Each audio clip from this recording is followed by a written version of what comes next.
Vamos abrir a nossa Bíblia em Jonas capítulo 3, no verso 1. E eu quero fazer um estudo com você nesse dia de hoje, nesse texto tão maravilhoso. E eu até me sentei para que a gente possa ler esses dois capítulos. Nós vamos ler o capítulo 3 inteiro e o capítulo 4 inteiro também. O arrependimento de Nínive.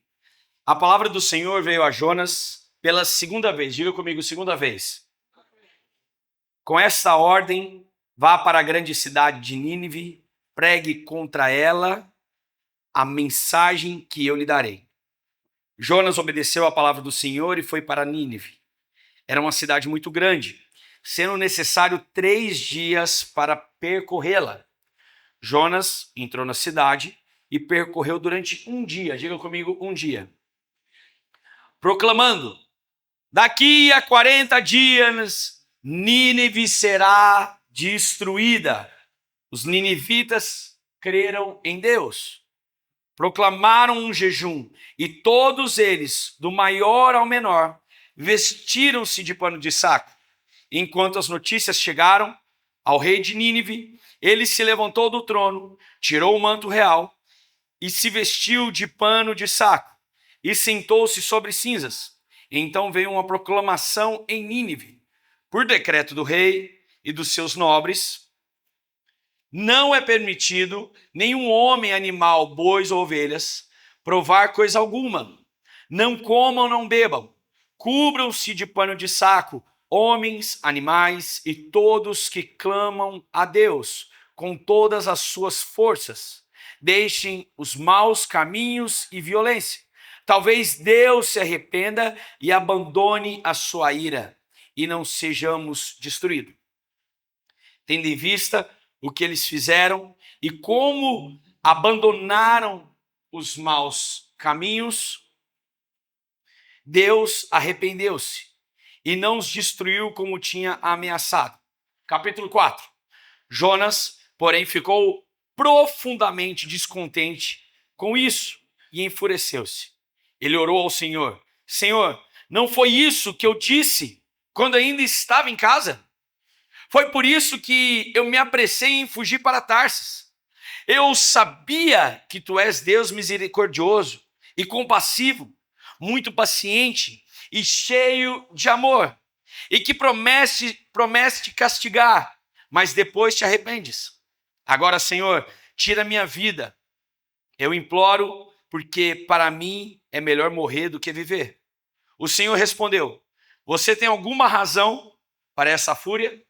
Jonas saiu, sentou-se no lugar leste da cidade.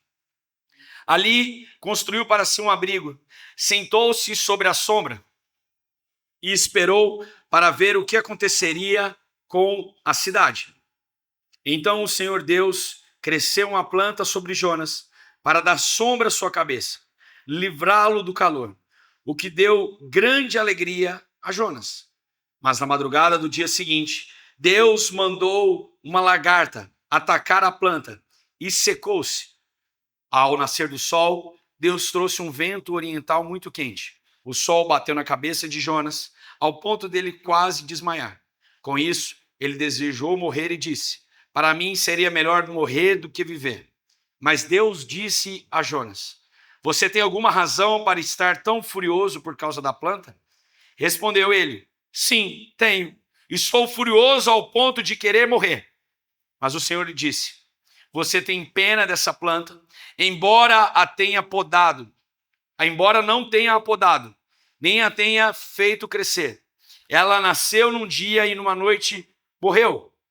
Contudo, Nínive tem mais de 120 mil pessoas que não sabem distinguir a mão direita da esquerda, além de muitos rebanhos. Não deveria eu ter pena dessa grande cidade?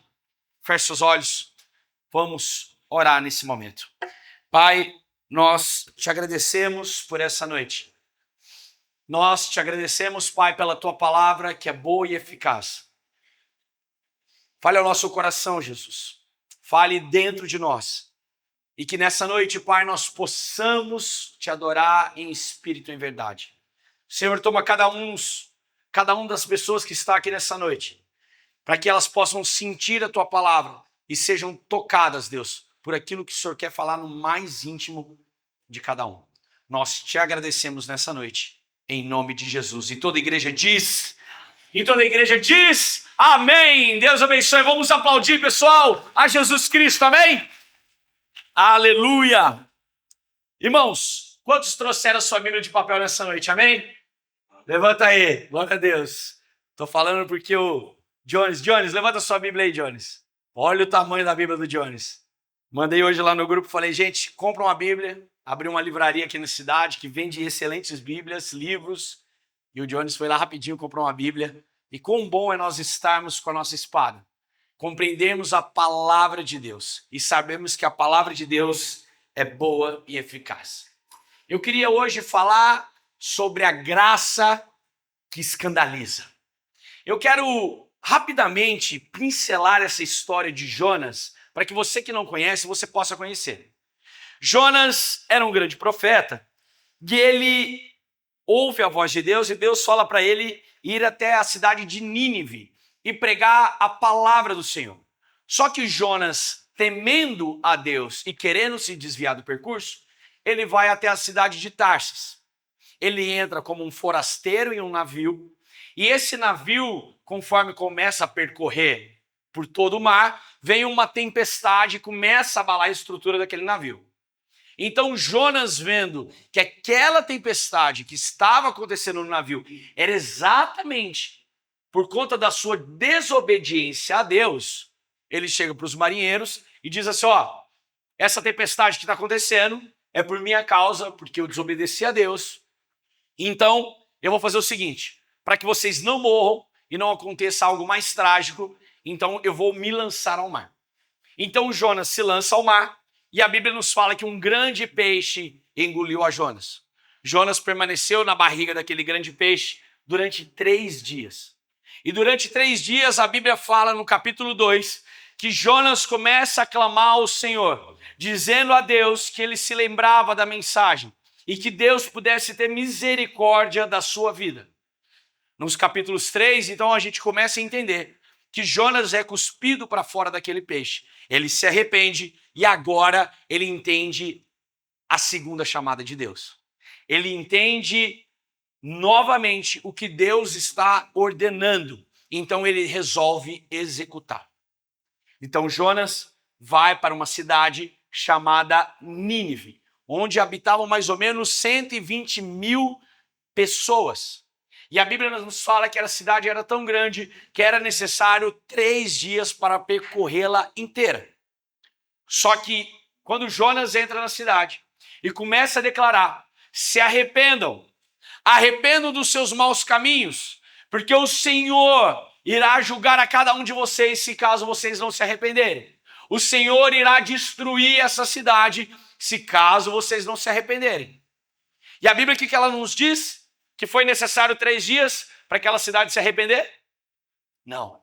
A Bíblia nos fala que no mesmo dia, todo o povo começou a ficar alarmado e começaram a falar uns com os outros sobre aquilo que Deus enviara de mensagem. Porque as pessoas entenderam o chamado de Jonas, as pessoas temeram a voz de Deus e entenderam que ele estava ali por intermédio da graça de Deus. Então toda a cidade começou a se prostrar. E era comum da cultura judaica para que os homens e mulheres que se sentissem pecadores, como um sinal de arrependimento, vestissem uma roupa de pano de saco, colocassem cinza sobre as suas cabeças e declarassem o arrependimento ao Senhor. Então toda aquela cidade rasgou as suas vestes, colocou uma roupa de pano de saco, cinza sobre as suas cabeças, levantaram um jejum, pedindo perdão a Deus. Então o rei daquela cidade fez uma ordenança para que todos os habitantes daquele lugar pudessem realmente se arrepender. O que era para ter demorado 3 dias, demorou apenas 1 dia. O que é o maluco dessa história, se você conseguiu entender ela muito bem, é que Jonas, ele não queria ver a mão de Deus operando de uma maneira agradável naquela cidade.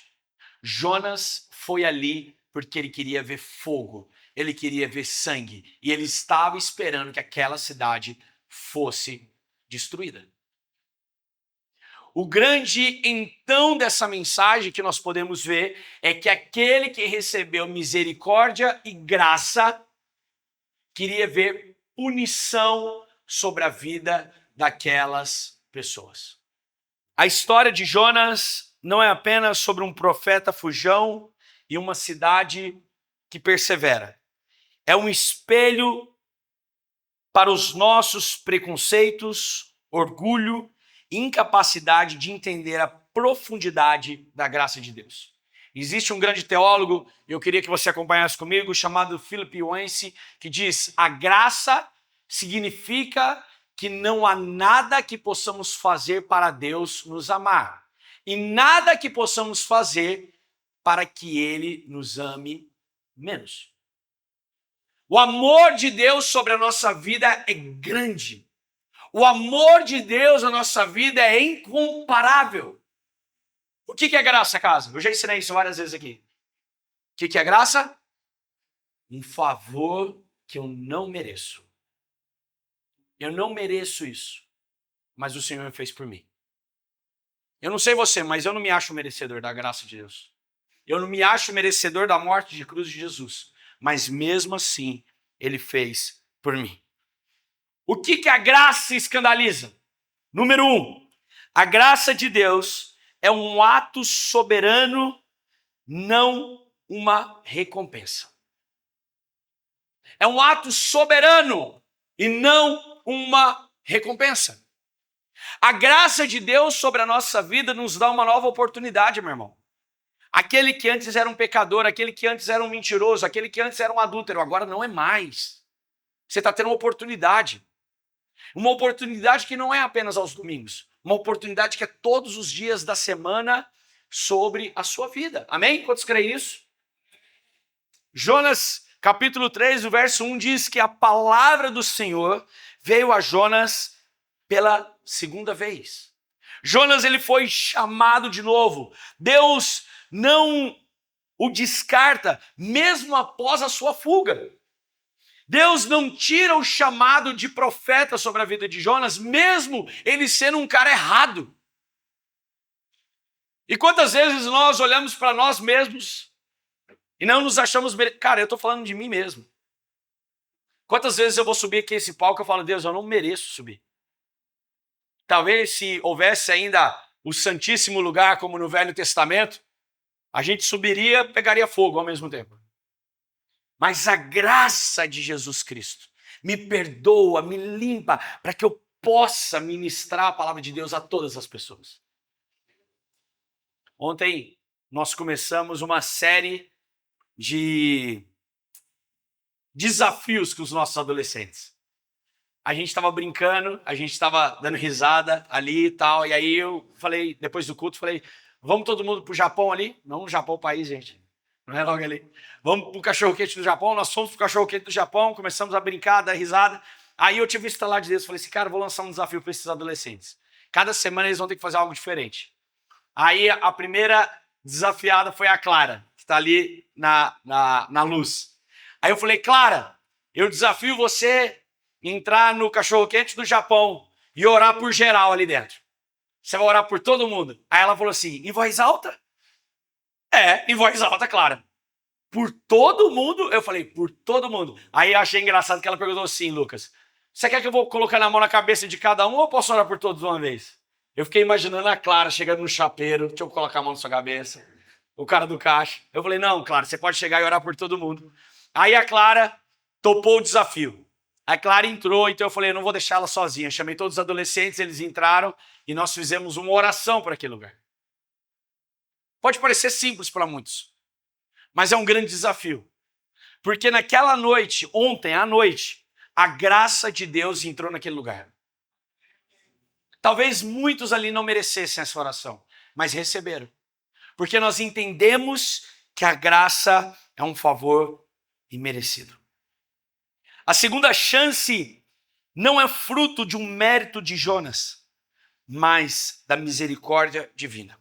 Romanos, nos capítulos 9, versículos 14 ao 16, abra sua Bíblia comigo, Romanos 9, 14 ao 16, nós vamos ler o que Paulo envia a essa igreja. O que ele fala aos romanos naquela época? Romanos, capítulo 9, versículo 14. Nós vamos ler até o 16. Romanos 9, versículo 14 ao 16. Diz assim: então, o que diremos? Acaso Deus é injusto? De maneira nenhuma. Pois ele diz a Moisés: terei misericórdia de quem eu quiser ter misericórdia, e terei compaixão de quem eu quiser ter compaixão. Portanto, isso não depende do desejo nem do esforço humano, mas da misericórdia de Deus. Nós humanos não podemos definir a quem Deus terá misericórdia. Ele define quem vai ter misericórdia. Eu olho tantas pessoas que dizem assim: pastor, mas você não sabe do meu marido, você não sabe da minha família. Deus, se Deus alcançar o meu primo, Deus alcança qualquer um. É desses que Deus gosta. Quando eu disse isso sobre a vida da minha mãe, eu tinha 9 anos de idade, eu disse: Deus, se o Senhor alcançar a vida da minha mãe, o Senhor alcança qualquer um. E quando eu vejo hoje minha mãe pregando o evangelho, eu falo: meu Deus, o Senhor pode alcançar qualquer pessoa. Deus escolhe a quem Ele dará graça e misericórdia. Um dos maiores teólogos do passado, missionário de índios norte-americanos, Jonathan Edwards, ele diz algo maravilhoso, eu quero que você leia comigo. Ele diz assim: você não contribui para a sua salvação. Você não contribui para a sua salvação, exceto pelo pecado que a torna necessária. Nós não contribuímos para a nossa salvação. Mas quando um pecador se arrepende, ele está declarando: sim, Deus, eu preciso e necessito da sua salvação. Quantos estão entendendo essa mensagem? Quantos estão aqui? Amém? Jonas, ele senta, ele pega, monta uma barraca no leste da cidade, senta, cria uma casinha e fica lá em cima. Eu quero ver o que Deus vai fazer nessa cidade. E a Bíblia nos fala que de repente Deus faz uma planta crescer sobre Jonas para que ele não pegasse sol. Talvez a gente pense que o profeta era careca. Lembra do Bruno Pires nesse momento. Né, Bruno? Imagina o sol pegando sobre a vida dele. Deus constrói uma planta. E mesmo assim, Jonas queria ver aquela cidade sendo vingada. Senhor, eu sou tão temente a Ti, Deus. Me perdoa, Pai, dos meus pecados. Mas aquela pessoa que me deve, Jesus, taca fogo na casa dela, Senhor. Amém. Obrigado, Jesus. O Senhor é fiel. Ah, menina, furou o pneu dele. Glória a Deus. Aquele maldito me traiu. Deus abençoe.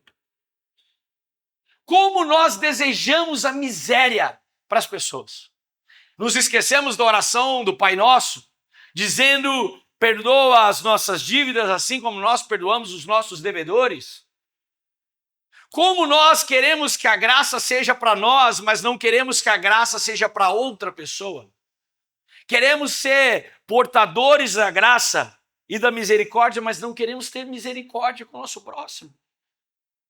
Segundo ponto que nós vemos nesse estudo sobre Jonas é que Deus tem mais interesse em transformar o seu coração do que a sua missão. Deus tem mais interesse de mudar a nossa história, de mudar o nosso conteúdo do que aquilo que nós fomos chamados para fazer. Se você acha que Deus está interessado sobre a sua direção, sobre a sua velocidade, Deus não está interessado. Ele está interessado antes mesmo no seu coração. Segundo ponto, Deus está interessado para qual lado você está indo. Sim, a sua direção. Sobre a sua velocidade, Deus não está interessado. Deus, ele queria saber qual era o coração de Jonas. Deus entendeu o coração dos ninivianitas.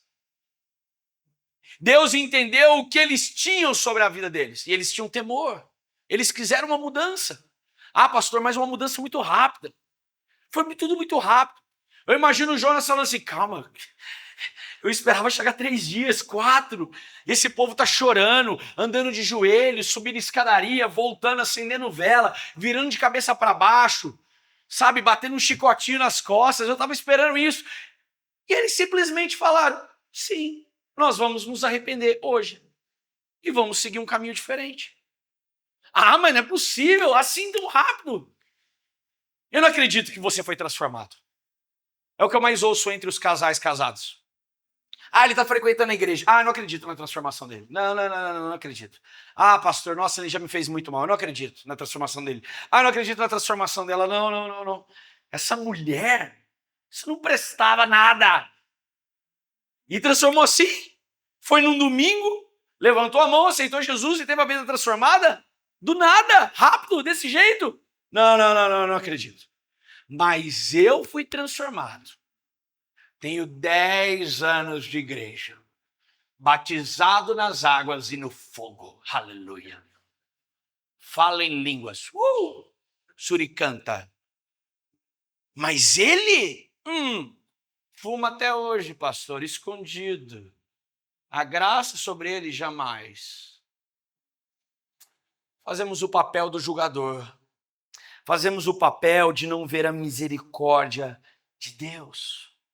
Jonas capítulo 4, verso 1 a 2, diz que Jonas, porém, ficou profundamente descontente com isso e se enfureceu. Ele ficou descontente porque o povo tinha se arrependido e se enfureceu. Ele ficou descontente de ver 120 mil pessoas se arrependendo e querendo uma transformação de vida, irmão.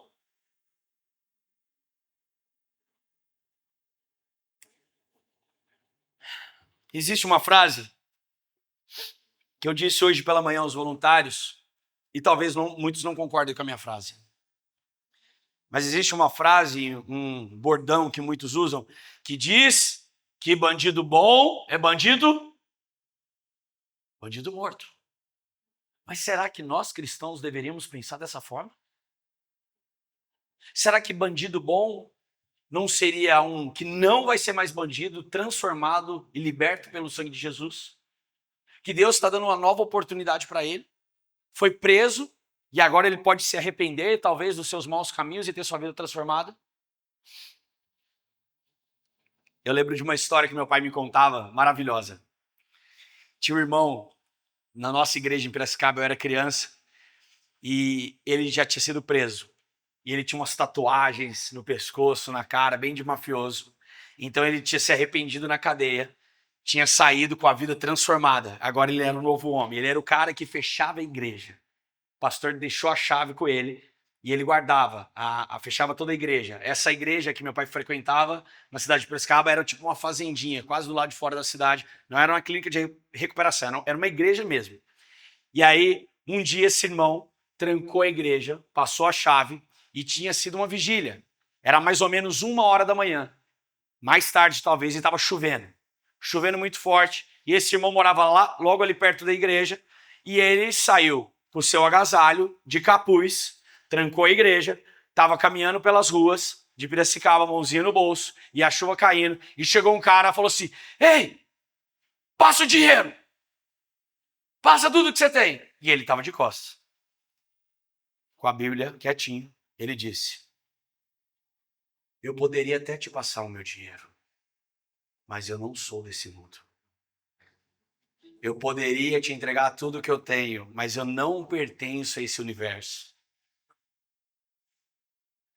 O irmão falou que na hora que ele olhou para trás, não tinha nem mais o bandido lá. Tinha saído fugido. Um maluco desse nem pertence a esse universo. Eu não pertenço a esse lugar. O meu destino final é os céus.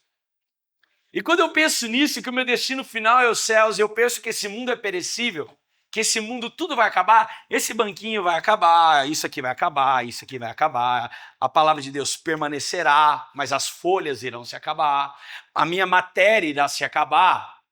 eu começo a entender que a graça de Deus é como um escândalo sobre a minha vida, que confunde a minha cabeça.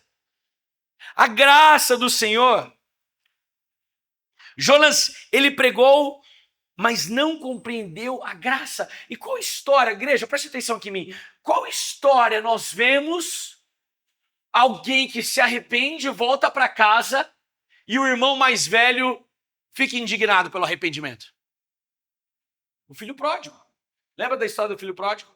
O irmão, dois irmãos que receberam uma herança de um pai que não havia falecido. O irmão vai para as festas, vai embora de casa, gasta todo o seu dinheiro. Só que de repente, comendo a comida dos porcos, resolve voltar para casa. E aí o seu pai faz uma festa, abraça ele. E o irmão que tinha permanecido o tempo todo dentro daquela casa fica indignado porque o irmão se arrependeu. Nós vemos exatamente nisso. Lucas capítulo 15, a parábola do filho pródigo. Lucas capítulo 15. Um grande escritor que eu tenho grande consideração e recomendo que você leia os livros dele, C.S. Lewis, aquele que escreve Crônicas de Nárnia, entre outros livros, ele diz o seguinte, acompanhe comigo: cristianismo, se for falso, é de nenhuma importância, mas se for verdadeiro, é de importância infinita. A única coisa que não pode ser é moderadamente importante. O cristianismo, ele tem que ser de uma profunda importância sobre a nossa vida. Quantos estão entendendo essa mensagem? A graça de Deus.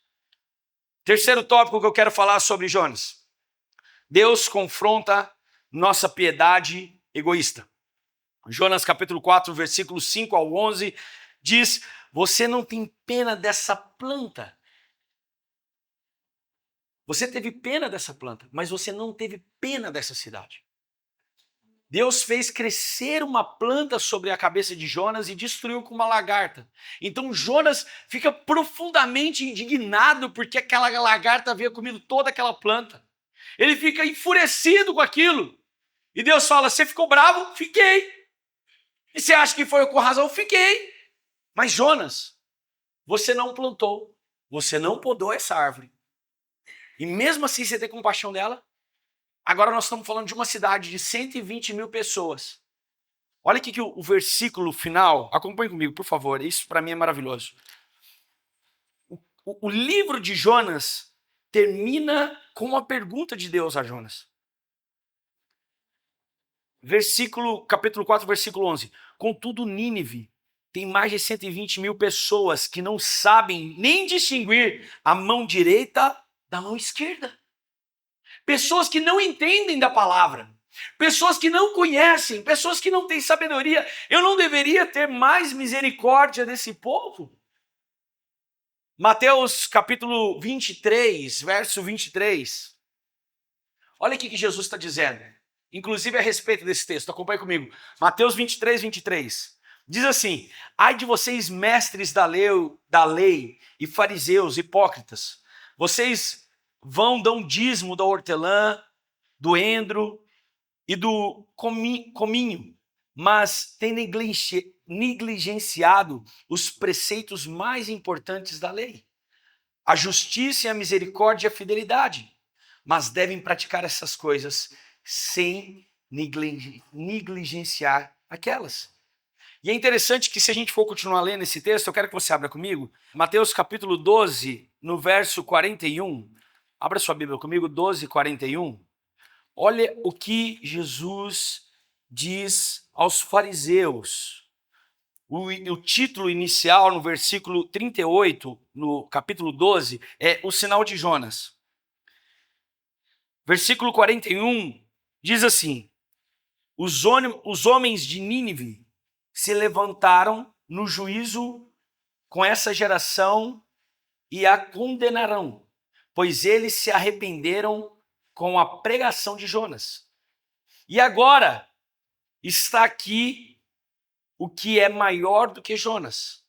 A rainha do sul que se levantará no juízo desta geração e a condenará, pois ela veio dos confins da terra para ouvir a sabedoria de Salomão. E agora está aqui o que é maior do que Salomão. Jesus ele está apontando para Nínive, dizendo que aquelas pessoas se arrependeram. E por que não agora poderia haver arrependimento sobre o povo? Eu quero terminar essa pregação dizendo sobre a verdadeira resposta para o escândalo da graça na nossa vida. Jesus Cristo. Jesus é a verdadeira resposta para o escândalo da graça. Eu não sei você, irmão, mas Deus ele tem queimado muito nesses últimos dias no meu coração para a gente pregar o evangelho às pessoas. Para a gente falar do amor dele a todas as pessoas. A gente ir ao shopping e falar do amor dele. A gente estar num barzinho e falar do amor dele. A gente ir numa festa, estar ali no meio dos nossos vizinhos e falar do amor dele. Eu creio que Jesus vai falar do amor dele a várias pessoas na semana que vem, no Casa Aberta que nós vamos ter aqui. O escândalo da graça é um grande paradoxo na minha mente quando eu penso que o maior no reino dos céus tem que ser o menor nessa terra. Aquele que quiser encontrar a sua vida, esse deve perder a sua vida. Aquele que quer ser o grande mestre, esse se tornou o maior submisso e lavou o pé daqueles que estavam ali com ele.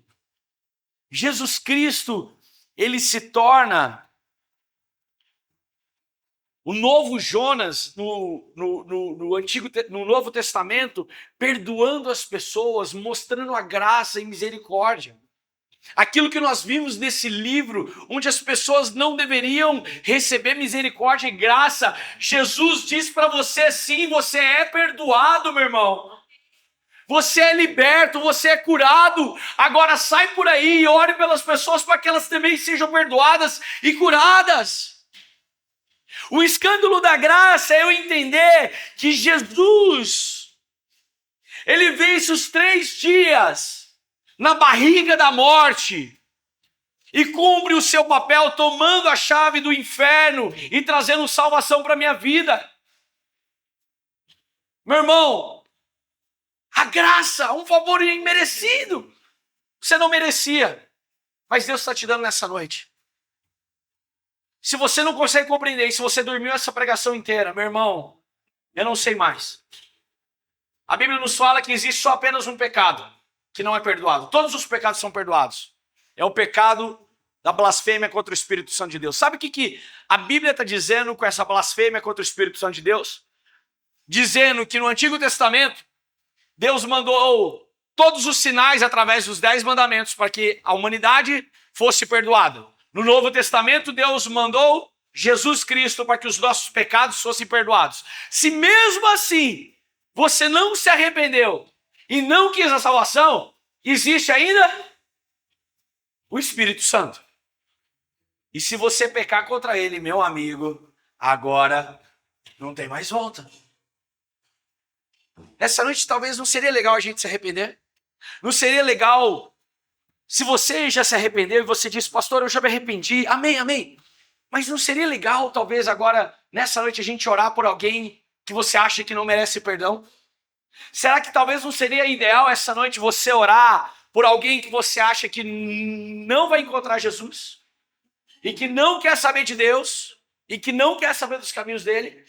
Será que não seria interessante a gente, como igreja, orar por as pessoas que estão perdidas nas ruas, embriagadas, vivendo uma vida louca? E a gente clamar como igreja e dizer, Deus, alcança essas pessoas, Pai. Alcança, Jesus. Sabe, irmão, do fundo do meu coração, eu não consigo acreditar num evangelho que visa lucro. Quando as pessoas criticam que a gente faz uma festa, como a gente vai fazer uma festa julina aqui na casa, e falam, é uma festa pagã. Eu queria que você entendesse essa terminologia de festa pagã. Uma festa pagã, pessoas pagãs, são pessoas que pagam para receber algo. Esse termo surgiu no século X, quando as pessoas pagavam para ter a sua alma salva. Quando as pessoas pagavam para que um santo pudesse guiá-las. E muitas vezes eu vejo essa ideologia de paganismo acontecendo dentro das igrejas evangélicas, onde se paga para ser abençoado, onde se paga para ter um objeto que trará um ano abençoado sobre a sua vida, onde se paga para receber uma bênção e um favor merecido de Deus. A graça não é isso. A graça é eu entender que tudo que eu preciso entregar a Deus é o meu coração. Tudo que eu preciso entregar a Deus é o meu coração. Essa casa precisa de recursos financeiros para se manter em pé? Sim, precisa. Mas se você não quiser dar nada, não tem problema. A gente trabalha, irmão. Eu trabalho, Lucas, o Alisson, Bruce, os voluntários, a gente trabalha. Eu não sei se eu já contei isso, mas eu paguei minha faculdade cuspindo fogo no sinaleiro. Não tem problema com isso. A gente arregaça as mangas e vai embora. Não tem problema, a gente faz a igreja no meio da rua. Não tem problema. Mas nessa casa, nesse lugar, não existe paganismo. Aqui a gente recebe a graça, o favor imerecido de Deus. Você não precisa pagar nada para isso, irmão. Está liberado de graça para você. A única coisa que você precisa é entregar o seu coração a Ele. Aleluia. Aleluia. Se você entendesse muito profundamente isso, que Jesus Cristo, Ele te ama e Ele está te dando a salvação nessa noite, você se alegraria comigo nessa noite. A salvação está nesse lugar nessa noite. A salvação de graça do Senhor está sobre nós. Esse favor imerecido. E nós vamos clamar por vidas lá fora. Nós vamos clamar por aqueles que não merecem. Mas o Senhor tem compaixão. Porque não cabe a nós o papel de julgar. Cabe a Deus. Olá, pastor Thales e pastora Janaína aqui. Se essa palavra falou no seu coração e você deseja se arrepender dos seus pecados e confessar Jesus Cristo como seu Senhor e Salvador, nesse momento nós vamos orar com você. E você pode repetir conosco. Vamos orar juntos? Senhor Jesus, nesse dia de hoje, eu te confesso como meu Senhor e o meu Salvador. Escreva meu nome no livro da vida e apague agora todos os meus pecados. Senhor Jesus, eu te entrego o meu coração e declaro que eu estou nascendo de novo, em nome de Jesus. Amém. Se a sua oração foi real de todo o seu coração, nós queremos te conhecer, queremos te dizer, seja muito bem-vindo à nossa família. O nosso contato vai passar aqui embaixo das nossas redes sociais e por onde você pode conversar conosco. E nós queremos conhecer um pouco mais sobre você. Até mais!